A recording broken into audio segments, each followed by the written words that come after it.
In everybody, I'm Bobby Burton, joined by Jeff Howe and CJ Vogel here at On Texas Football, awaiting the decision right now of Samari Matthews, a cornerback out of Charlotte, North Carolina, Huff High School. Thought we would do a little live stream here. Longhorns hoping to pick up their 18th commitment of the recruiting campaign and the fourth defensive back, but probably the top-rated cornerback in this group, although Jermaine Bishop could be also labeled a cornerback as well as a wide receiver. He's a do-it-all athlete out of Willis, Texas. Jeff and CJ, how you guys doing this evening? Y'all ready to see what happens with our guy here, Samari Matthews? CJ, what do you think? Yeah, looking forward to it. I think Texas has been in a good spot for Samari for quite some time. Of course, South Carolina, Florida State, Miami have all kind of been in the background as well. This one really took an interesting turn back in the spring with that big unofficial that he took to Austin. And then there's a second, rung on the ladder that was climbed by Texas to get to where they are today when Clemson was found out to not be a competitor in this recruitment anymore as well. So all in all, I still think when this decision comes in about 10 minutes from now, Texas, I feel good. I feel good about where the Longhorns sit entering this decision. Yeah, Jeff, I posted earlier on Texas Football this afternoon that Texas, I still like the vibes Texas was getting from Samari Matthews in their camp heading into this. He has already taken the stage at his live announcement, which is being also streamed on Instagram, but he will not announce until 6:30. So we'll start bringing you into that live announcement via his Instagram feed around 6:25. But for right now, I wanted to kind of set this up with our guys. Jeff, your thoughts on Samari Matthews and where you see him playing? Definitely corner, I think, right? Yeah, I love him as a prospect. Rod and I talked about it today on the Friday live stream. More of a technician, a kid that's pretty, honestly ready to go day one, just in terms of his ability to naturally play the corner position. One thing I like about him, Bobby, that I like about corner prospects, some guys you see that are just great athletes trying to play corner. He's got that duck and water thing going on where, the hands and feet, everything's tied together, but his head's really still, which tells you he's probably got really good eye control. So he knows what he's looking at. He can read, whether he's reading coverages or body language. I don't know how advanced Matthews is as far as what he's reading on the field, but in terms of a technician, Bobby, he's about as ready to go as you could want a corner to be. Got a chance to chop it up a little bit with him during the spring when he was on campus for his unofficial. Just really impressed with him as a kid. I think in terms of just a personality fit, he seems like the type of kid that Sark has been taking that's done really well at Texas of late. So I like it from that standpoint. And I'll say this too. I'm hoping fourth time's a charm because there are 4 prospects in this class that I've really talked about how much I liked. It was Dre Quinn, Samuel Roseboro, Jalen Lott, and Smoke Matthews. I have tempered my talk on Smoke Matthews for about the last 3 weeks, given how things have gone. So hopefully my praise can return. Hey, we'll have none of that here on this channel this afternoon or this evening, Jeff, as we get ready for it. Again, preparing for Smoke Matthews, a young man out of Charlotte, North Carolina area, Cornelius, North Carolina, just north of Charlotte. Sitting there, getting ready to make a decision. Jeff, I will. We'll take a little bit of time here to talk about exactly what you mentioned. Texas, some fans concerned about the Longhorns in recruiting. They're at 17 commitments currently. Smoke Matthews might give them 18. I had written an article this morning that I still think Texas gets to between 20 and 21 by August 1st. A lot of people have asked me, how does that happen, Bobby? Well, there are a lot of things going on behind the scenes, and I just feel like Texas is in good shape right now to get to that final number before August 1, before fall camp starts. CJ and Jeff, y'all's thoughts on Texas's current state of recruiting for folks that haven't heard it. CJ, I'll let you go first. Yeah, sit at 17 at the moment, 14 really position players, 3 of them are specialists. So you have plenty of room to continue to climb and add to your class. Now, I've mentioned it throughout the month of June when Texas was adding some defensive linemen.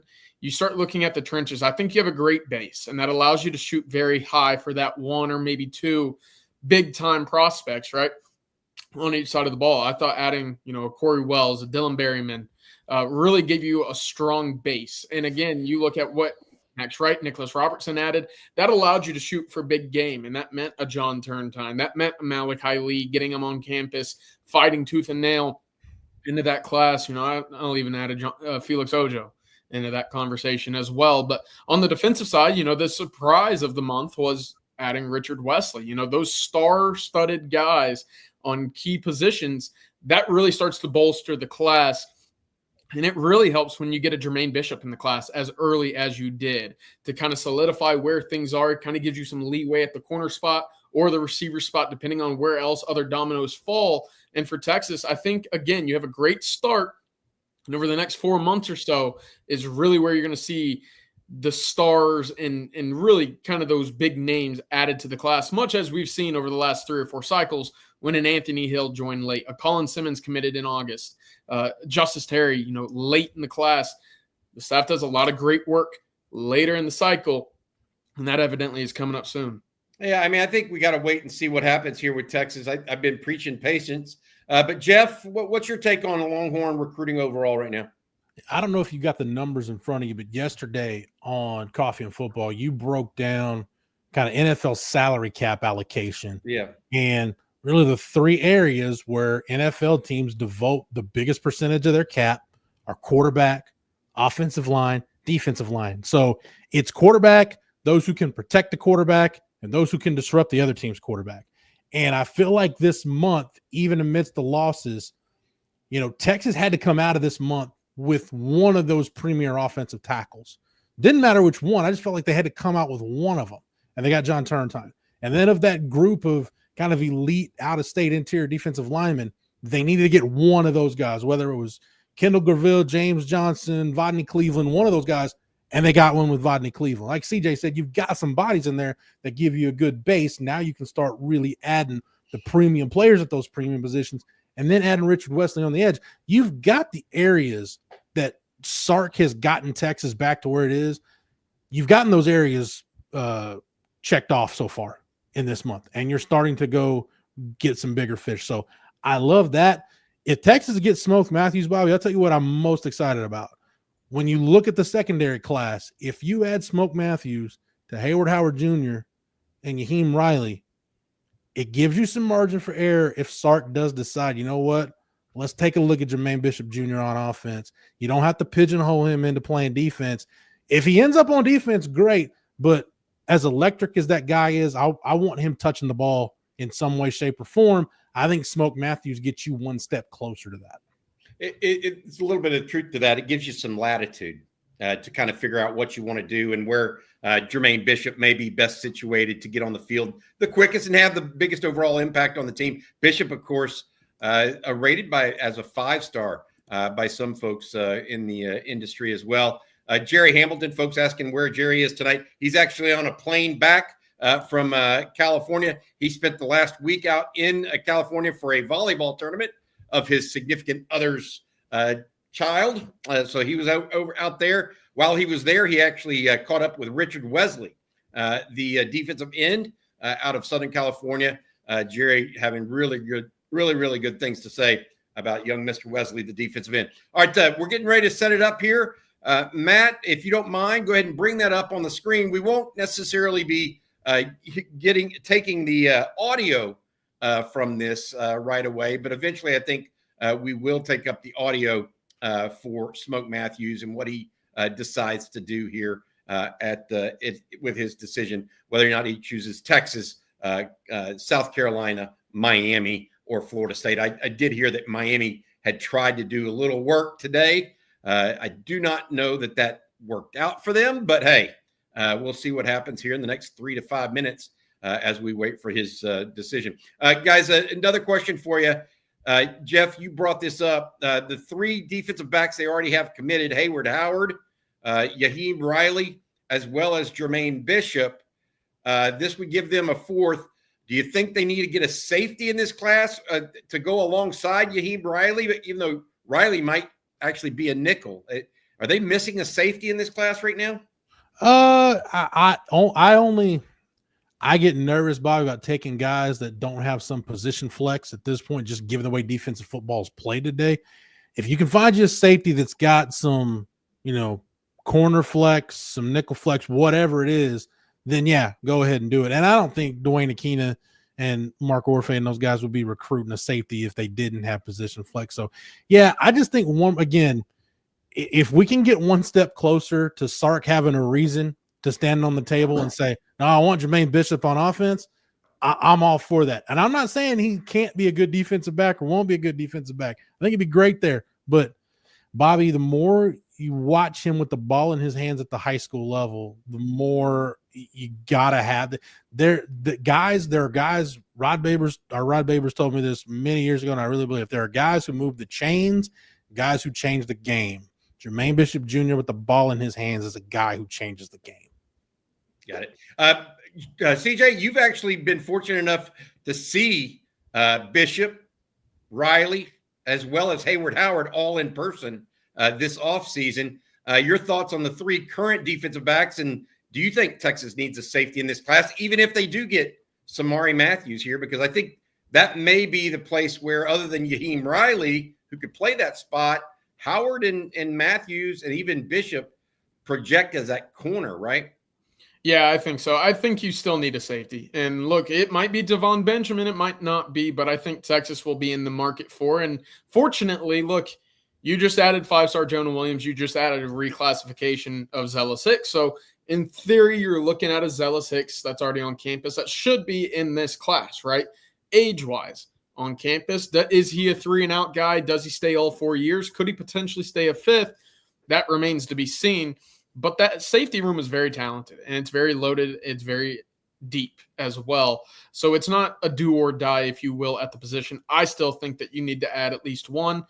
Is it a late senior evaluation? Does Texas come from behind a little bit with Devon Benjamin? We'll have to wait and see. But I think Texas is in the market for it. Otherwise, look, Yaheem Riley has played safety. That's a guy whose nose needs to be close to the line of scrimmage. He's a guy that likes to be right around the trenches. Somewhat unique. Go ahead, Jeff. Sorry. Just real quick, depending on what happens again, because you're getting into some draft eligible seasons at this point. So, Michael Taft's going after this year. Depending on what kind of year Derek Williams has, if and when, whenever he's healthy and ready to come back full go, and Jelani McDonald, you could be in a situation where maybe you just decide that safety is a position you're going to attack in the portal. Maybe you just want, instead of taking a high school guy, maybe you just, again, if you get Devon Benjamin, great, but don't force a high school guy. You may want to go get a veteran guy that's got some legitimate power conference experience in the portal. Waiting here again for the selection of Samari Matthews, defensive back out of Charlotte, North Carolina. I was told earlier today, Texas still feeling had good vibes on this one. Texas has finished in second place quite a bit this recruiting campaign, but not all of them have been hyper-competitive recruitments. Some folks, like yesterday, CJ, Jamarian Carlton almost getting almost double the money to go to Baylor over some other offers that he had, including one from Texas. We don't think that is the story here tonight, but we will see exactly what Smoke Matthews decides. Young man that Texas has been after from the very get-go. One interesting fact about Smoke Matthews that we have neglected to mention on this broadcast at this point is how he even became known to the Texas coaching staff. He was doing an interview with someone in the recruiting service industry and said, I would really love to hear from Texas. Well, that got published. That story got published. Texas coaches apparently read it and reached out to him. And Smoke Matthews became the first new offer at cornerback for new cornerbacks coach Mark Orfe following that interview. Texas watched the film, liked what they saw a lot, and that's how it ended up going for him as it was. All right, Texas trying to see what happens here. Matt, give me a thumbs up whether or not we're ready to go. If we need still waiting on, he's giving me a thumbs down right now, waiting on this. It was scheduled to start. The ceremony was scheduled to start at 6:30. They've actually already had part of the ceremony where the other folks talk about Smoke and what's going on. So he should be coming to his decision and announcing his decision fairly soon. Jeff or CJ, anything you guys want to add at this point as we wait for this decision? Yeah, I think as the cycle has continued, you've seen Texas prioritize at the cornerback spot two and a half, three guys, right? And I say and a half because, look, Raheem Riley's played nickel. That's where you kind of peg him to be at the next level. Jermaine Bishop, look. Oh, hey, wait a second. We got to get going now. Here we go. Sorry to interrupt you. Matt, do we have the audio? I want to thank everybody who showed out, left side, right side. All y'all are a big part of my recruitment, big part of my life. So I love and respect all y'all. Thank y'all for coming out. I want to thank people of leaving, my family. Without them, I wouldn't even be who I am. Pops is a big part of my life. My sister's a big part of my life. Brother, mom, niece, she just got here. My sister, y'all a big part. My best friend Cam, I appreciate you. My brothers, my teammates right now. Coaches, all the coaches who came out. My little brothers, the younger kids, I appreciate all y'all. Y'all made me keep going. I keep going for y'all. All the coaches, all the staffs, all the people I met, brothers, I appreciate y'all. Thank y'all for believing in me and just giving me the opportunity to play at y'all school. And with that being said, for the next 3 to 4 years, I'll be here too. The University of Texas. There we go. Samari Matthews. Let's look at that. There he goes. Double hook him there for everybody out there. He becomes the 18th commitment in this recruiting class for the Longhorns. Nice pickup for Texas, CJ. And Jeff, you've had a little bit of a man crush on him. Glad for you to get off the schneid, my man. You haven't had luck with your guys lately. I told you guys how much I love Smoke Matthews as a prospect. I mean, seriously, it was my favorite corner prospect on the board in this class. Just loved his vibe, loved his aura when I got to talk to him at the unofficial visit, and then watching the tape. Again, Rod and I talked about on the live stream today, just such a technician, the kid that from that standpoint is going to be ready to go. And, hey, you've got a really good corner tandem now with Smoke Matthews and Hayward Howard Jr. You got Raheem Riley, who's kind of your nickel guy. Do you go get a safety? Do you go get a high school kid? Is it a portal kid? We'll see. Or do you like what you got with the young guys? Bottom line, though, I love Smoke Matthews. Love that he's in the class. And this maybe gets Jermaine Bishop a step closer to offense. So a great, great, great Friday all the way around for the Longhorns. Hey, CJ, we talk about this all the time. And my position on this has been historically that you worry about the guys you get, not the ones that you don't. Now, some guys are going to continue to recruit, and we've talked about those guys the last couple of weeks that they will still recruit. Malachi Lee will be one. There's going to be others as well that they remain talking to that have committed elsewhere. But at DB right now, the only one left on the board really that they're still talking with is Devon Benjamin. There's not somebody that's committed elsewhere that they're continuing to recruit and talk to. So, for example, Chase Calicut out of North Shore, Texas is not recruiting him any further for multiple reasons. But my point being, as it relates to all of this, this was a key recruit from the standpoint of they needed somebody to lock this down. They were running. They needed an elite corner. He's a top 50 player or so in the country, top 75. And this was one that I think that they absolutely had to have. When I was writing an article yesterday for On Texas Football, I mentioned Texas needed to grab not only a corner, but I think they need a running back in this class. I think they still need another offensive lineman. I think they need another defensive tackle. I think they need a linebacker. And I think they needed a corner. And I think now they don't have to have the corner. They took 2 tight ends last year, so I'm not as worried about a tight end. I'm not as worried about safety per se because of what they got last year and the year before. So long story short, I feel pretty good. CJ, anything you want to add to this before we let folks go here? Texas getting commitment number 18, young man, Smoke Matthews. Yeah, I've got confetti all over my room right now, so that'll be fun to clean up in the morning. But tip of the cap to Mark Orfe. Because, look, Texas only brought in, 3 cornerbacks, true cornerbacks. I know Chase Calicut committed as a corner. to Georgia. He's a safety. He's not a corner. But there were 3 corners that Texas really brought in. It was Yaheem Riley, it was Hayward Howard Jr., and now it's Samari Matthews. Texas landed all 3 currently in the class.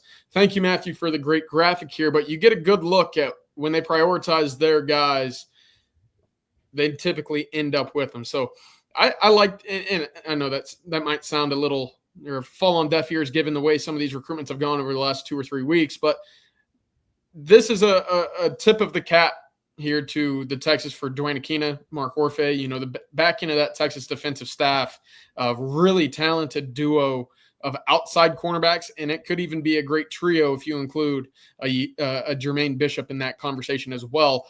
But the other thing is this: it's been a continual shift in the way Texas, kind of goes about its philosophy at cornerback, right? 6'2" Hayward Howard, 6 foot change. Samari Matthews, lengthy, can run well, great hips as well. And Jeff, you talked about the eyes for both of them. They're finding guys that can play the ball at length and guys that can play man coverage as well to let a Colin Simmons, a Lance Jackson, guys who later on in their class will be getting after the quarterback and making life very difficult for opposing offenses. Look, people wondering, what's the difference between him and a Chase Calicut? Calicut was always recruited as a safety by Texas. Some even thought he would spin down to linebacker. That's how big and bulky he was. Matthews more of that lean, long, kind of angular build, if that's a good way to put it for folks. I understand. I know we're getting some questions out there right now from folks about other recruiting things. I'll get this going. Are you getting the vibe Texas is more concerned with defense in this recruiting cycle? That's from Devon Owsley. I think they're concerned on the lines of scrimmage, at linebacker and playmakers. That's how I would say it. And they went heavy receiver last year, so they didn't have to go heavy receiver this year. So, playmaker might be quarterback. They've got a 5-star quarterback in Diabell. Richard Wesley is a defensive end that can get after the quarterback. I think they're going to go after that kind of player. Turntine as a future offensive tackle for you. But I do think defense is a priority at some level. We'll see exactly where that goes. Trace Little here. Jeff, what do you think about our DB room over the next 2 to 3 years? What do you think about our what do you think about our DB room, not just in recruiting now, but actually the DB room itself? I like it a lot. Like I said, you add Smoke Matthews to this mix, and I think somebody was asking, hey, what's kind of a comp for him? It reminds me a little bit of Manny Muhammad, just because Manny, like Smoke Matthews, a technician coming out of high school, more than a guy that just gets by on raw athleticism. So I think from that standpoint, he'll be ready to go pretty early in theory. I'm excited about camp, and not necessarily who's going to be starting, but where is the starting point this year for Cade Phillips and Grayson Littleton, Caleb Chester, Zealous Hicks, Jonah Williams? Where do those guys start out at? And then as we go through the non-conference slate, how many of those guys position themselves to get snaps on defense in the SEC? Not just special team snaps, but really high leverage snaps on defense. How many of those guys are able to do that? So I'm excited about the DB room. Again, I do think, losing Michael Taft after this year, he's gone. Does that mean, do you feel like you need to go at that point and maybe get a safety out of the portal, just get a veteran presence?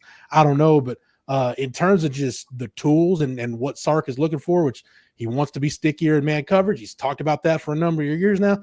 And Bobby, you watched him the whole time he was at Texas. If you're going to play defensive back for Dwayne Aquina, it doesn't matter if you're safety, nickel, corner. You better be able to play some man coverage. So it does seem like Texas is going to be able to get back to that and just being more diverse in coverage. Don't pigeonhole yourself in, we just want to be a quarters team, or we just want to be a cover 3 team. No, you should be able to be diverse enough to where you can do kind of whatever you want, especially with the kind of pass rushers Texas has on the roster now, and that they continue to recruit.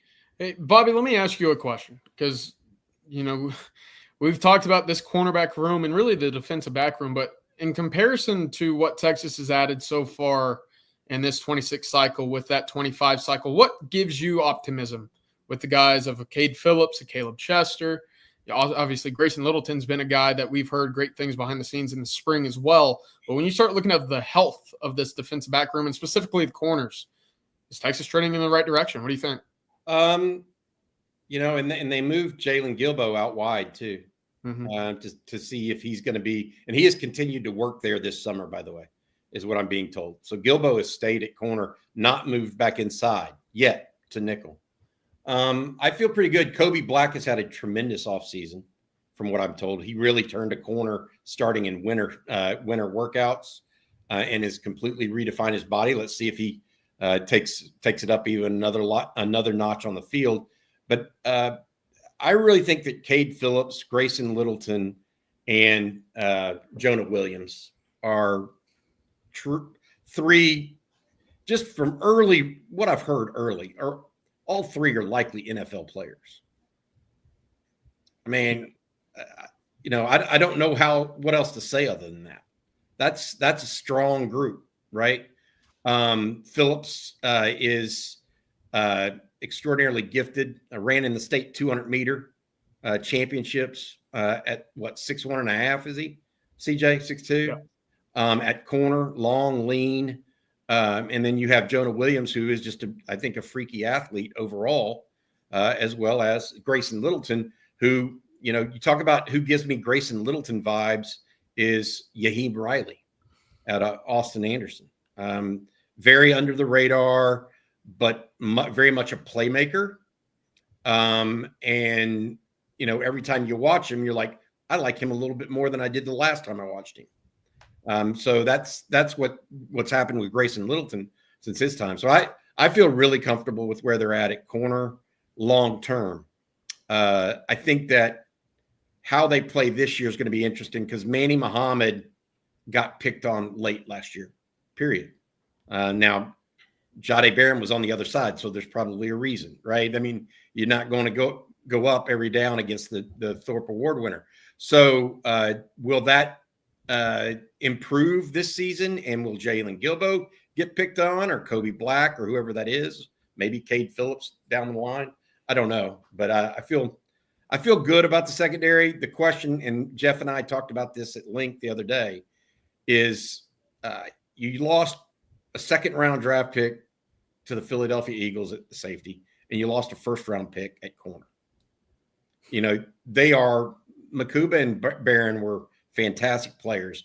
You've got to replace that production and communication and just that experience, and that's hard to do sometimes. So we'll see if they're able to do it going in. All right, before we get going here, one more question I want to take. Champ Bailey, Bobby, Jeff, and CJ, my confidence is very low on running back Derek Cooper out of Hollywood, Florida, Chaminade Madonna High School, since he's not taking his recruitment into the season. Please give me some hope or not. If you're a subscriber to OnTexasFootball.com, here is the super chat. Sorry about that. I brought up the wrong one. My confidence is not super low. It's not super high, though. Okay. I mean, there's a difference. Like, I think Texas is in this. You could talk about whether or not he took an official visit or not. He did visit in the spring. Texas is in this recruitment. Will Texas win out? Let's find out. But that's my take on that right now. Texas now with 18 commitments. I think, Cooper announces on July 20th. A week from Sunday, I believe, if I'm not mistaken. So we'll see how that goes over the next week or so. But Texas you never know what could happen in a week's time. So we'll see. I'll also say it was interesting. We've always made the big conversation about no official in the month of June. Jonah Williams a year ago never took an official visit to the University of Texas.